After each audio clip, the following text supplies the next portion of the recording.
Bonjour Monseigneur Pascal, nous sommes ici aujourd'hui pour transmettre aux Réunionnais un message en lien avec la grande fête chrétienne de Pâques. Pour ce faire, nous allons vous poser quelques questions. Le mystère de la mort et de la résurrection du Christ que nous célébrons cette semaine sainte est le sommet et le cœur de la foi chrétienne. Qu'est-ce que cela signifie et implique pour un chrétien et pour la communauté des croyants? Bonjour à tous et à toutes. Suivons le déroulement des événements. Jésus affronte la mort, il est ressuscité, vivant. Quelles sont les conséquences pour nous? Eh bien, je pense aux familles qui viennent de connaître un deuil. Lorsque nous avons perdu notre chair, eh bien, c'est un traumatisme pour nous. Si le Christ est vivant, cela signifie qu'il peut nous consoler, il peut nous donner cette force pour remonter doucement, petit à petit, cette épreuve. Même s'il faut du temps, c'est une grâce à demander, la consolation dans le deuil. Quel symbole ou rite de la Semaine Sainte touche particulièrement votre cœur d'évêque?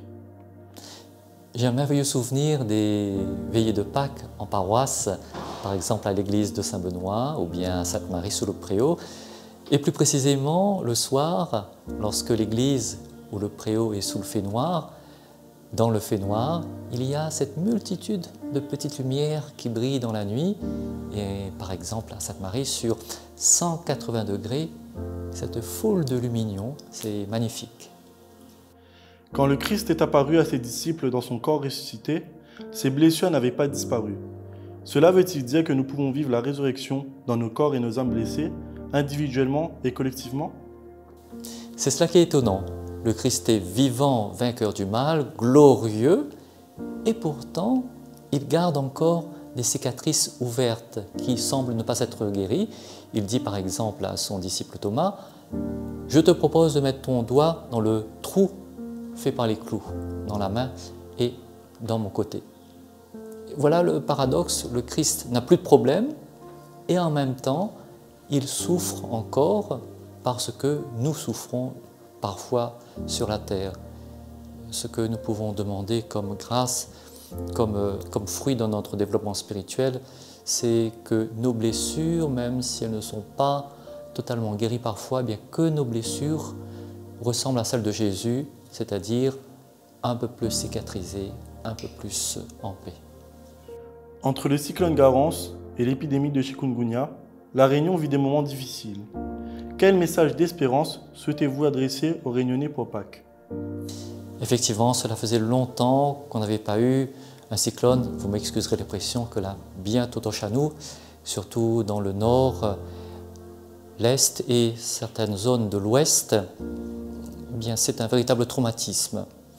Il y a eu cette solidarité de proximité qui a été mise en œuvre. Des voisins ont aidé d'autres personnes à nettoyer leur maison. Cette solidarité continue. Et si le Seigneur a réussi à traverser cette épreuve de la mort, qu'il vous aide et qu'il nous aide aussi à remonter la pente. Cette année, catholiques, protestants et orthodoxes célèbrent Pâques le même jour. Doit-on y voir le signe d'un pas en avant pour l'unité des chrétiens et s'engager plus activement sur ce chemin de reconstruction? Chaque fois qu'il y a un pont, un lien qui peut être fait avec d'autres personnes qui partagent la même foi que nous, eh bien, nous essayons de construire ce petit lien, à garder, à valoriser. Donc, j'ai un ami qui est prêtre russe orthodoxe à Moscou. Ce sera l'occasion de l'appeler et de bien penser à lui. Quel message souhaitez-vous adresser à ceux qui se sentent éloignés de la foi, mais qui regardent Pâques avec curiosité ou nostalgie?